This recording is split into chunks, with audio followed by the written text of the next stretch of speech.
In this video, we are going to look at some expectations in the classroom and some tips for success. So, you want to be able to explain what is expected of you and how you can be successful. In the last video, we did go over what are the different parts of a modern classroom. So in this video, I'm going to explain some classroom expectations that go with this model, as well as some tips to be successful this year. So first and foremost, the basic classroom daily routine is that you will check in, complete a do now, then we'll move into work time, and then at the end of class you'll clean up and you'll reflect. So the expectation is that when the bell rings, you have your materials and you're in your seat. Like you get a 1-minute warning bell, and then when that final bell rings, you need to be in your seat with your materials. You complete the check-in, and then you complete the do now. So check-in is always first. You will scan a QR code from the board using your iPad, and you'll select your name in the drop-down. I think it's like 4 questions that you answer. It's like, how are you doing today? What are you working on? Do you have any questions before we get started? I'll be able to see all that right away. And that way, if you do have questions, I can address them right away. Or if you're having a bad day, I know to like kind of leave you alone for a little bit, or there's an option to say, I'm having a bad day, please come work with me so I can get stuff done type thing. You'll be able to just indicate that with a quick click of the button. So scan that QR code, check in, then get to work on your do now. Your do now will be a paper that you will pick up on top of the bookshelf right next to the door as you walk in. So you'll complete that. Please make sure that you are holding all questions until we move into work time. The only things that I do want to be made aware of is if someone's bleeding, injured, if somebody is sick and is about to throw up, if something is not working, I do want to know those things so that you can accomplish whatever task I am telling you to accomplish. Other than that, other than emergencies, please hold all questions until it's work time. That way everyone can get started, we can get through the do now, hopefully only take like 5-10 minutes and move into work time. I mentioned you need to have your materials in your seat with you when that bell rings. Some of those materials include your iPad. You will need it every single day. Possibly a notebook. I have extra notebooks. I'm not providing you with a notebook because I will provide you with guided notes. But if you choose to keep a notebook, you may want to have that when you sit down. A pencil or something to write with. You may want headphones if you know that you're going to be watching a video that day. You could also get headphones when we move into work time, but you may be like, well, I know I'm starting a lesson today. I'm going to grab headphones right away. You could do that before the bell rings. Grabbing your binder from the bookshelf. Grabbing any papers you might need. These are all materials that you should already have at your seat when that bell rings. Classroom expectations. Number 1, we have a cell phone policy at Humboldt, and it is when you walk into that classroom, when you walk into this classroom, it's gone. It's not out. You're not on it. You will get a whole class reminder at the beginning of the period. I'll say to everybody, reminder, cell phones need to be completely put away. If I see it out, I will give you a actual verbal, like, Joey, put it away. You know it's not supposed to be out. If I see it out the third time I have to say something. So like you may not have it out during that whole class reminder at the beginning of the day, beginning of the period. But that doesn't mean I didn't give you a reminder, okay? So that's number 1. Number 2 is if I have to say something to you directly. Then number 3, if I see it again, it's going to be a phone call home because, again, there is a policy that has been communicated that cell phones are not in the classroom. So third time will be a phone call home.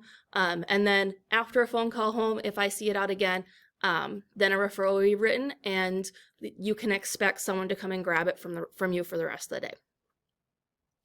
So just don't have it out, okay? One little thing is like if there is an emergency going on and you know someone's going to be wanting to contact you during the class period, let me know privately. And you know, like even as adults, we have things come up where we do need to take a phone call. But let me know privately if you're expecting that. And then if and when that call comes through or that text comes through, ask me to step out of the room real quick. For the most part, unless it's like something that you need to be in the classroom for, I will let you step out and take care of it, because that's a real world thing. Classroom materials. Please be respectful of classroom materials. The headphones are not yours.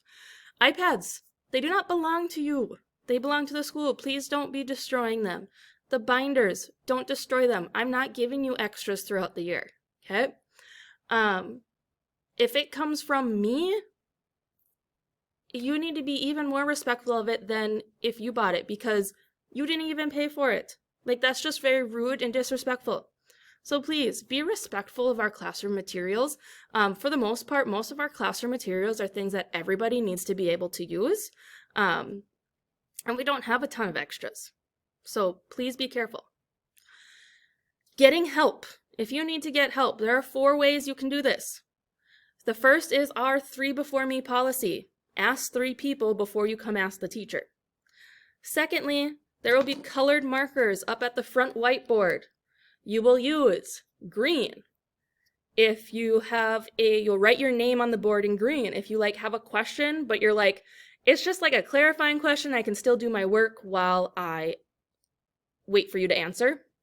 You'll use the orange, because I don't have yellow, but orange will be like, my question's kind of important, but there is some work that I can still do while I wait for you.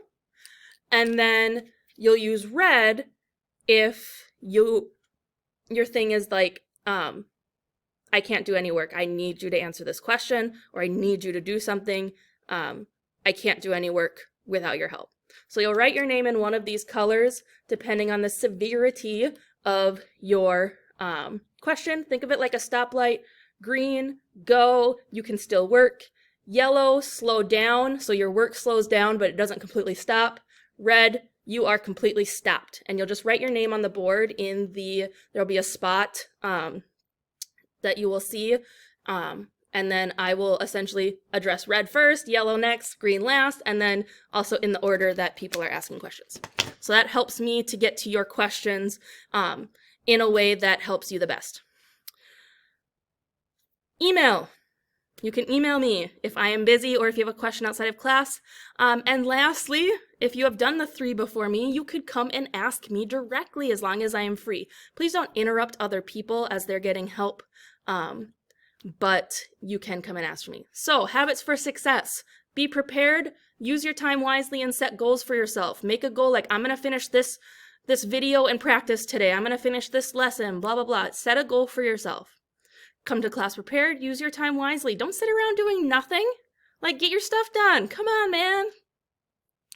Your main resources for this class are going to be our Schoology class page, where most things are posted, and the progress tracker to see where you're at and how much you have left to get done. And again, asking for help, getting questions, when to ask for help. If you're really struggling or need some clarification, you missed a few days, you're feeling overwhelmed, or if you've asked your peers and are still confused. Again, rewatch the video, look over your notes, ask 3 people before coming to ask me, or ask me directly. Raise your hand, come to me, send me an email, and there you can see my email address. This sign is also posted at our resource center, so you can see that. Our next steps, we're going to hop on over to Schoology to see what our next steps are over there, but you are going to complete 2 assignments, make a discussion board post, and then you'll be able to go on to the next lesson about how to send an email. After that, your next few lessons are going to be about where to find things in the classroom, how to learn from a video, taking the beginning of year assessment, that what do you remember from 7th grade, we'll do that through Savvis, and then some getting to know you, a quick survey for you to fill out for me. So let's hop on over to Schoology to real quick see what those assignments all look like. So here we are. Here you can see there are 3 things for you to do. 0.2a is the SOAR poster. It's a Google Drive assignment. So you'll open it up, open it into Google Drive. It's a Google Doc. Follow the directions that are in blue written on there, and then you'll turn it back in here. Assignment B, cell phones in the classroom. You will read a quick article, answer some questions about it, and then turn it back in here. And finally, you will open up the cell phone discussion. You'll see Humboldt cell phone policy there. And basically, I'm asking you to make a plan. What are you doing with your cell phone during the school day so that you can make sure you're not getting in trouble for this? So those are those 3 assignments you need to do. And then you will be able to move on to the next lesson. I'll see you over there. Bye.